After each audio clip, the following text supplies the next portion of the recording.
बहुत समय पहले की बात है। एक अत्यंत शक्तिशाली और तपस्वी ऋषि थे जिनका नाम विश्वामित्र था। वे एक क्षत्रिय राजा थे, लेकिन उन्होंने अपना राजपाट त्याग कर कठोर तपस्या का मार्ग अपनाया था। उनका एकमात्र लक्ष्य ब्रह्मर्षि का सर्वोच्च पद प्राप्त करना था, जो केवल वशिष्ठ जैसे महान ऋषियों को ही प्राप्त था।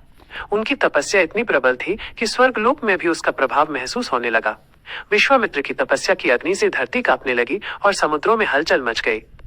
स्वर्ग के राजा इंद्र को विश्वामित्र की तपस्या से भय होने लगा।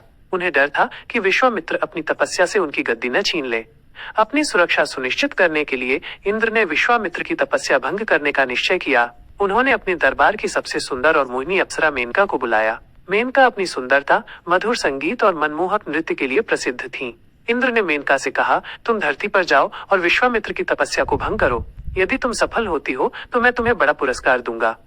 मेनका पहले तो हिचकिचाईं, क्योंकि वे विश्वामित्र के क्रोध से परिचित थीं। उन्हें पता था कि यदि वे असफल हुई तो ऋषि का क्रोध उन्हें भस्म कर देगा, लेकिन इंद्र के आदेश को टालना असंभव था। मेनका ने इंद्र की बात मान ली और धरती पर विश्वामित्र के आश्रम की ओर प्रस्थान किया। विश्वामित्र एक एकांत वन में गहन ध्यान में लीन थे। मेनका उनके पास आई और अपनी सुंदरता से भरे वातावरण का निर्माण किया। उन्होंने अपने मधुर संगीत से वातावरण को गूंजा दिया और मनमोहक नृत्य करने लगी। वसंत ऋतु का वातावरण था और फूलों की सुगंध, पक्षियों का कलरव और मेनका की मोहिनी ने मिलकर ऐसा जादू रचा कि विश्वामित्र का ध्यान भंग होने लगा। वर्षों की तपस्या के बाद जब विश्वामित्र ने अपनी आंखें खोली तो उनकी दृष्टि मेनका पर पड़ी।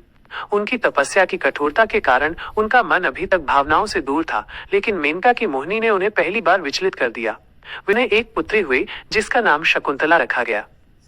विश्वामित्र ने अपनी पुत्री का जन्म होते ही अपनी भूल का एहसास किया। उन्हें लगा कि उन्होंने वर्षों की तपस्या एक क्षण के मोह में गंवा दी। उनकी अंतरात्मा ने उन्हें धिक्कारा। अपनी तपस्या और ब्रह्मर्षि बनने के लक्ष्य से दूर होकर वे बहुत दुखी हुए। वे पश्चाताप की अग्नि में जलने लगे। अपने मोह को त्यागने का निश्चय करके विश्वामित्र ने मेनका और अपनी नवजात पुत्री शकुंतला को त्याग दिया। उन्होंने मेनका से कहा, मैंने तपस्या भंग करके पाप किया है। अब मुझे वापस अपनी साधना में लीन होना होगा। ये कहकर वे फिर से कठोर तपस्या के लिए चले गए। मेनका भी दुखी मन से शकुंतला को मालिनी नदी के किनारे महर्षि कण्व के आश्रम के पास छोड़ गईं और स्वर्गलोक लौट गईं। महर्षि कण्व ने जब इस बच्ची को देखा तो उन्होंने उसे अपने आश्रम में ले लिया। वे जानते थे कि वो विश्वामित्र और मेनका की पुत्री है। उन्होंने शकुंतला को अपनी पुत्री की तरह पाला और उसका लालन पालन बड़े प्रेम से किया। शकुंतला एक सुशील, सुंदर और प्रकृति प्रेमी युवती के रूप में बड़ी हुई। राजा दुष्यंत शिकार करते हुए महर्षि कण्व के आश्रम में आ गए। उस समय महर्षि कण्व आश्रम में नहीं थे।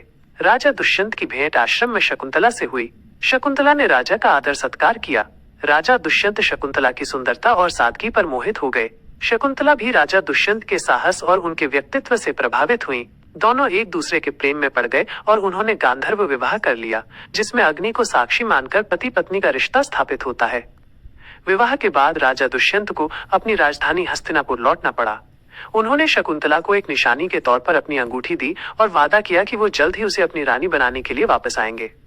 शकुंतला राजा के प्रेम में इतनी खो गईं कि वे दिन रात उन्हीं के ख्यालों में डूबी रहती थीं। एक बार एक अत्यंत क्रोधी ऋषि दुर्वासा महर्षि कण्व के आश्रम में आए। शकुंतला अपने पति के ख्यालों में इतनी मग्न थी कि उन्होंने ऋषि दुर्वासा के आने पर ध्यान नहीं दिया और उनका उचित आदर सत्कार करना भूल गई। इससे दुर्वासा ऋषि बहुत क्रोधित हुए। उन्होंने श्राप दिया, जिसके ख्यालों में तुम इतनी खोई हो वो तुम्हें भूल जाएगा। शकुंतला ने जब ऋषि का क्रोध और श्राप सुना तो वो बहुत डर गईं। उन्होंने क्षमा मांगी। दुर्वासा ऋषि का क्रोध कुछ शांत हुआ और उन्होंने कहा, यह श्राप पूर्णतः समाप्त नहीं हो सकता, लेकिन राजा अपनी दी हुई निशानी अंगूठी को देखकर तुम्हें पहचान पाएगा। यह कहकर दुर्वासा ऋषि चले गए। अपने पति राजा दुष्यंत के पास जाने के लिए निकली। महर्षि कण्व ने उन्हें आशीर्वाद देकर विदा किया।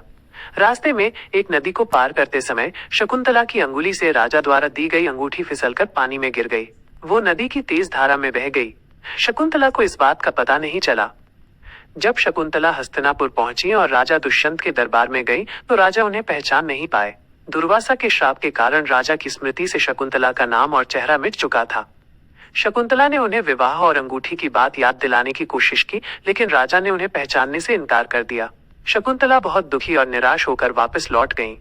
उन्होंने जंगल में एक एकांत आश्रम में रहने का निर्णय लिया और वहीं उन्होंने अपने पुत्र भरत को जन्म दिया। भरत बचपन से ही अत्यंत साहसी और पराक्रमी थे। दूसरी ओर नदी में गिरी हुई अंगूठी को एक मछली ने निगल लिया था। एक मछुआरे ने उस मछली को पकड़ा और उसके पेट में वो अंगूठी मिली। मछुआरा उस अंगूठी को देखकर दंग रह गया, क्योंकि वो शाही मुहर वाली थी। वो अंगूठी को राजा दुष्यंत के पास ले गया। जैसे ही राजा ने वो अंगूठी देखी, उन्हें दुर्वासा का श्राप और शकुंतला के साथ बिताए गए सभी पल याद आ गए। राजा को अपनी गलती का एहसास हुआ और वे बहुत पछताए। उन्होंने तुरंत शकुंतला को ढूंढने का आदेश दिया। बहुत ढूंढने के बाद राजा दुष्यंत शकुंतला और उनके पुत्र भरत से मिले। उनका पुनर्मिलन हुआ। राजा ने शकुंतला और भरत को सम्मान पूर्वक अपनी राजधानी हस्तिनापुर वापस ले आए।